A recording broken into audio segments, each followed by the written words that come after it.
प्रिय विद्यार्थियों, आज एक सवाल को मैं बहुत ही इम्पोर्टेंट थ्योरम के माध्यम से बनाना चाहता हूँ।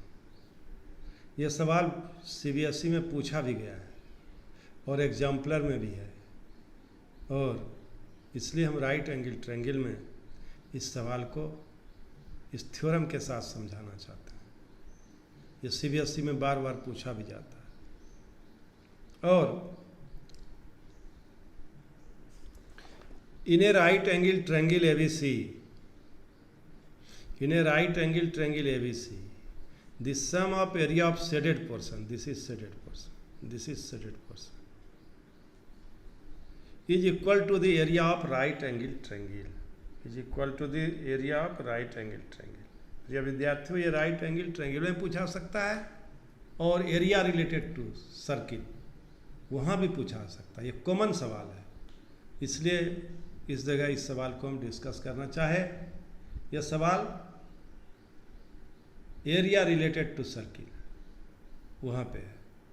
मैं इस सवाल को यहाँ पे डिस्कस करना चाहता हूँ, चूँकि राइट एंगल ट्रायंगल से जुड़ा हुआ है।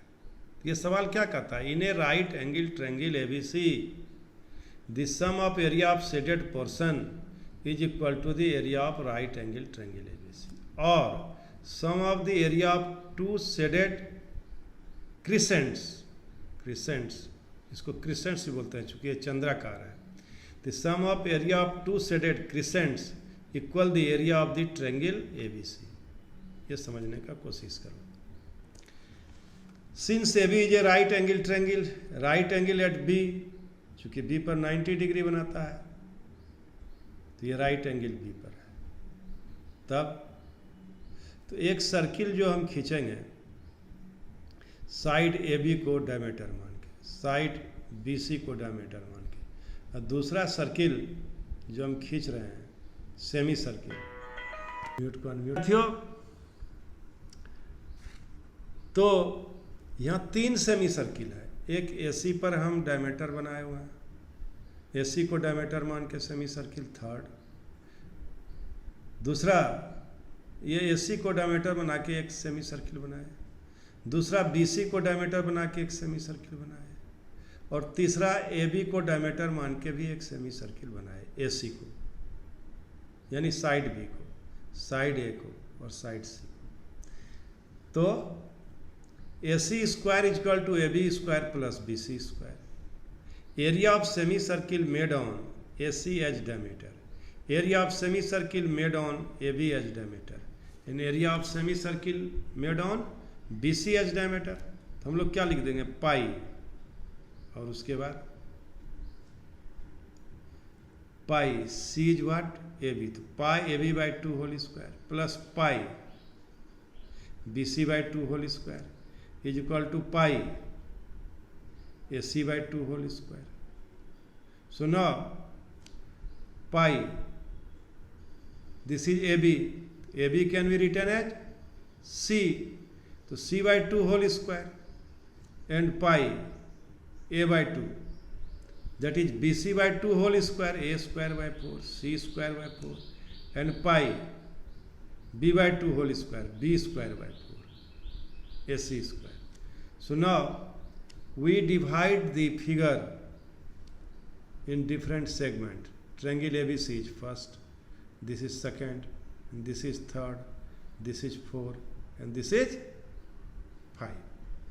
So pi C square by 4, pi C square by 4, pi C square by 4 means this area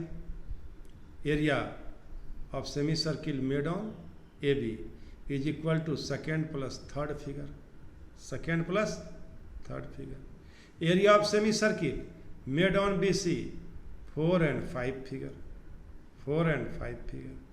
and area of here semicircle made on AC is equal to figure number first, second and 5, first, second part and 5 part.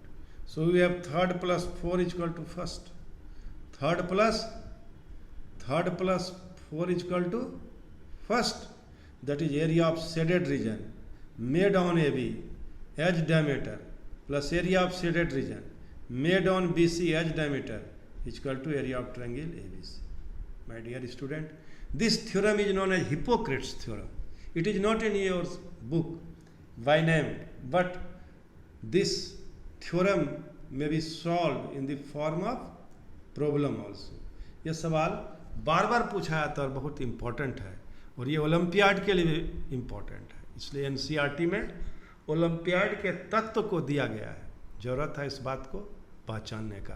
तो Hippocrates theorem को हम बताए इसलिए कि इसमें right angle triangle का use है, और राइट एंगल के हर एक साइड पर हम सेमी सर्किल बना देते हैं, और इसको सॉल्व करने के बाद जो शेडेड पोर्शन का हम एरिया निकाल लेते हैं। ये सवाल कॉमन है, यहाँ भी है राइट एंगल ट्रायंगल में, और एरिया रिलेटेड टू सर्किल में भी है। इस तरह से विद्यार्थियों, आज हम राइट एंगल ट्रायंगल को समाप्त किए। इसके कुछ थ्योरम हैं, उस थ्योरम को जब हम सिमिलर ट्रायंगल पढ़ाएंगे तो पाइथागोरस थ्योरम पढ़ाएंगे। अभी बिना थ्योरम पढ़ाए मैंने सवाल को बनाया, आशा है आप समझे होंगे।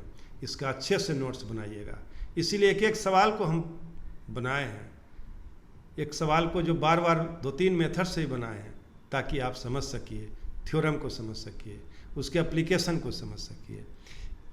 इन सब बातों के साथ अब हम राइट एंगल ट्रायंगल को बिना पाइथागोरस थ्योरम का प्रूफ पढ़ाए समाप्त करना चाहते हैं। Thank you very much.